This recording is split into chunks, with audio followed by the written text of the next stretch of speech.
Since Doom: The Dark Ages released in May, I've seen a lot of people online not reviewing this game from the angle it deserves. My introduction to Doom was with Doom 2016 and Eternal before binging the entire franchise start to finish. Going back and playing all the classic titles before playing The Dark Ages gave me an appreciation for the game that I don't think you can get if you go in just comparing it to Eternal in 2016, which is what most reviews online are doing.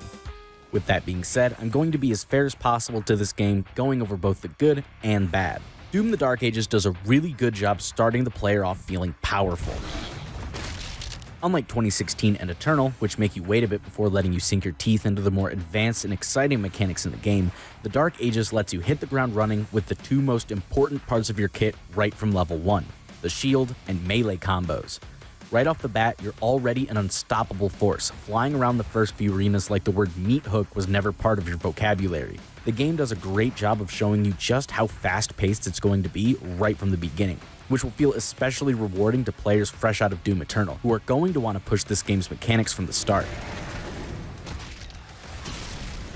But this game isn't just a sequel to Eternal, it's a sequel to every Doom game that came before it. From the very first level, you can feel the inspiration it took from the classic Doom games. Part of the charm of the older titles to me is how fast you can run around the arenas, all while weaving back and forth on the ground between projectiles. The Dark Ages takes that gameplay loop and pulls it off beautifully, while still innovating on the modern titles as well. The addition of the shield is a newer idea for the franchise, and it feels so good. The shield slam is an incredibly fun movement tool that also does tons of damage, unlike the meat hook everyone was heartbroken about losing after Doom Eternal. The shield only gets better as the game goes on once you unlock the equally important saw throw ability along with its other upgrades and runes. This one angry frisbee is the bread and butter for everything you'll do in this game.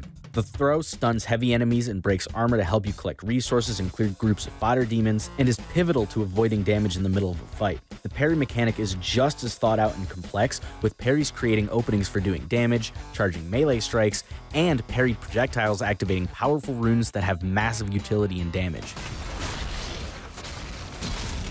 Both parries and the shield throw have their own unique weapon combos as well. All of this gives you so many ways to approach every combat situation that you feel like a little kid in a playground every time you discover some new way to mix it all together.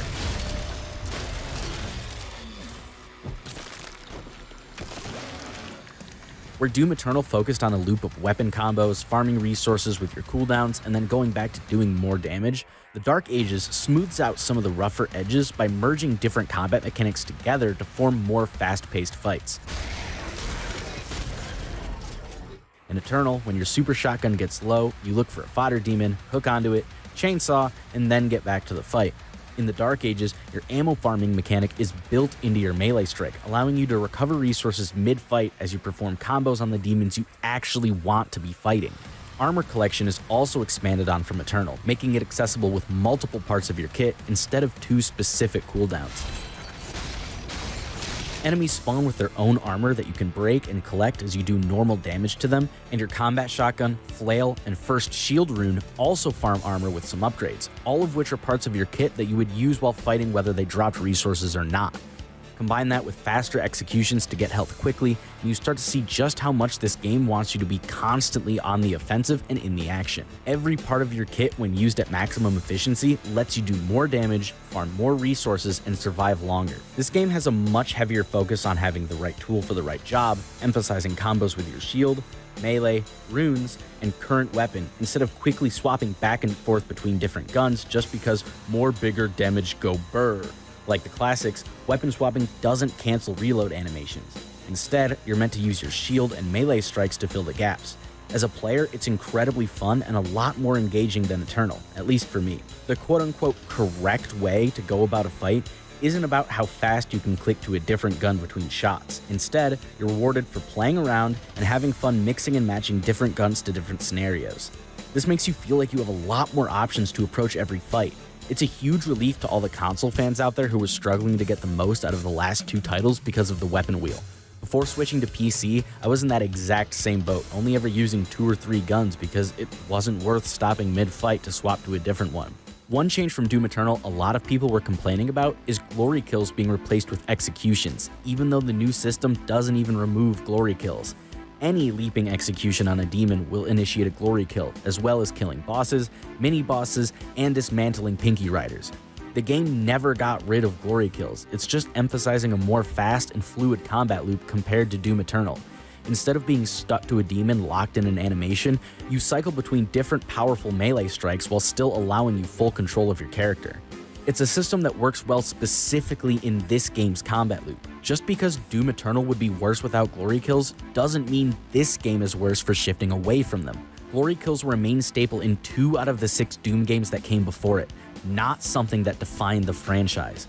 It's good that they're innovating on that system and changing directions while still giving it a proper place in the game. This combat system is so complex that I can't cover all of the crazy things it allows you to do just in this review, which is why I'm working on a follow-up video to this one exploring everything that's possible in this crazy new system. It's far more complicated than your first playthrough might suggest and has even more moving parts than Doom Eternal, so keep your eyes out for that video in the coming weeks. The first special level you're introduced to early on is the dragon riding levels. The combat is pretty simple and mostly just there so you can ride the dragon around, which, I mean, fair, but the real fun is getting to explore these massive levels. The art and map design team at id did a fantastic job on the stunning environments you fly through, to the point that they're more engaging than the dragon combat itself. Even if the combat leaves something to be desired, the dragon acts mostly as transport between more traditional arenas, so it does its job as a break in the action very well. Where the dragon levels acted as fun, visually stunning breaks in the action, the Atlan mech levels are just plain boring.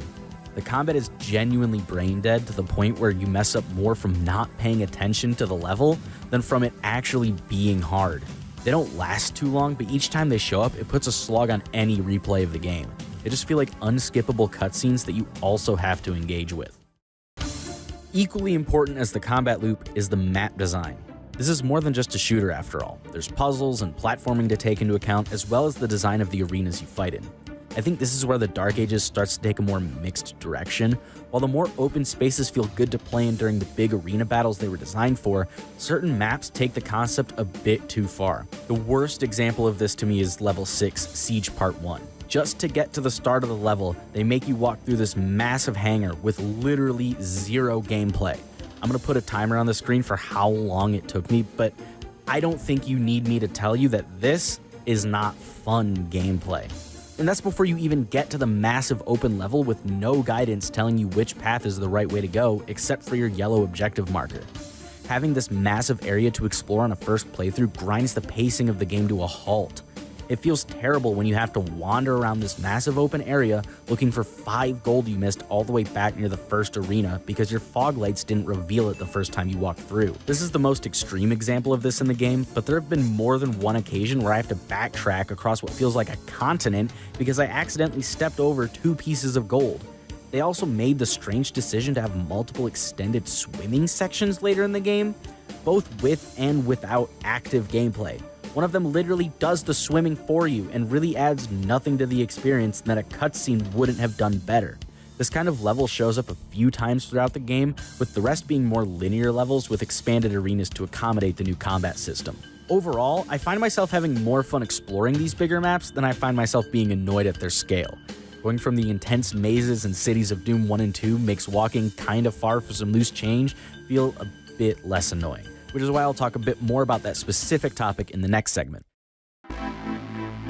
As much as I absolutely love this game, there are a few annoyances I have with it that I have to mention for the sake of a fair review. While these didn't ruin the game for me, they did make replaying the game later on less enjoyable in some circumstances. Like I mentioned earlier, this game's pacing tends to slow down a lot outside of combat.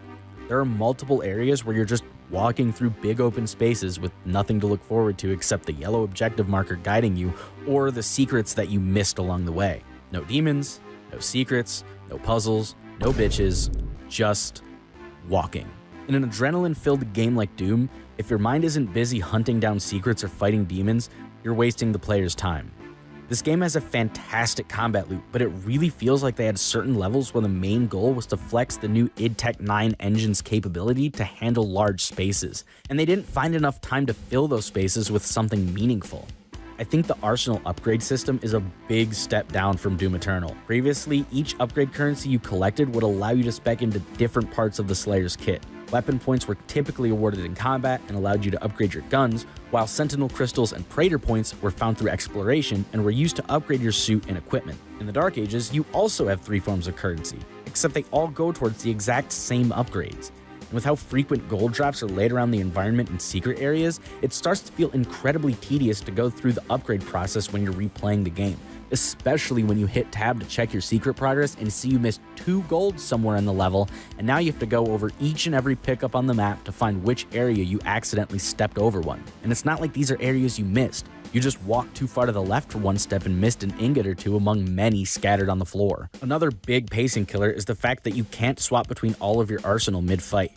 Your melee weapons and runes are all stuck behind the tab menu, making you literally pause the game mid-fight to swap between them. There are fixes for this with community mods. However, Doom the Dark Ages doesn't have official mod support like Doom Eternal. PC users can still technically mod the game, but with no official support, they do so at the risk of compromising their hardware. The same can't be said about console users. The version of the game id sells them is the version they have to play, and there's not much they can do about it except wait and hope an update comes with the fixes they're hoping for. The area of the game that has seen the most modding is the slow-mo effect applied when parrying, executing, or melee striking demons. While it didn't bother me at first, as I got more familiar with the combat system and started integrating more combos into my damage loop, the slow-mo would often cause me to miss time parries because the effect was causing my game to run at too inconsistent of a speed to accurately track enemy attack timing. The id developers have promised an option for this coming soon, but with no specific date or official mod support, I can't let this one slide. In conclusion, I think the Dark Ages aced the combat loop like no Doom game has before it, including Eternal, but it starts to fall off when you really push it to its limits and branch out into the spaces between fights. There's just a certain polish that's missing in this game that 2016 and Eternal had from the beginning. This game is easily the most fun I've had playing Doom in a while, but that's part of what makes it so frustrating. I find myself going back to completed saves and replaying the game from start to finish instead of creating a new one just so I can skip past the loot grind and other mechanics that pull you out of that core fun zone in a fresh playthrough. I remember my first Pandemonium run made me want Family Guy clips in the background because of how many times I had to walk through the same long sections over and over again. When master levels and DLC expansions get added later on in the game's life cycle, I know it will make the experience feel way more full and complete. But reviewing it based on what's released, I can't help but feel like it needs something more. A tweak to certain sections of certain maps, more quality of life settings, and a resurrection of Horde mode would put this game above Eternal by a long shot for me. But as of now, the only thing holding it up to that standard is the combat. It's still an excellent entry to the series, and when it matures and gets through its update cycle, I can easily see it becoming my favorite in the entire franchise. While some sections do slow down more than I'd like in a Doom entry, the combat itself is too addicting to not fall in love with the game as a whole. After all, it is a Doom game, and if not the combat, what are we all here for? I don't think anyone's going to argue that good secrets will carry a Doom game more than fun weapons and arenas to fight through. And for that reason, this game is a solid entry to the franchise and an overall 8 out of 10 experience. Thank you all so much for watching this review. Make sure you stick around and subscribe to my channel because I've got a lot more Doom the Dark Ages content coming out, including an in-depth combat guide and breakdown, as well as a tutorial on how to install some of those mods I was telling you about earlier in the video. So stick around, and I'll see you all in the next one.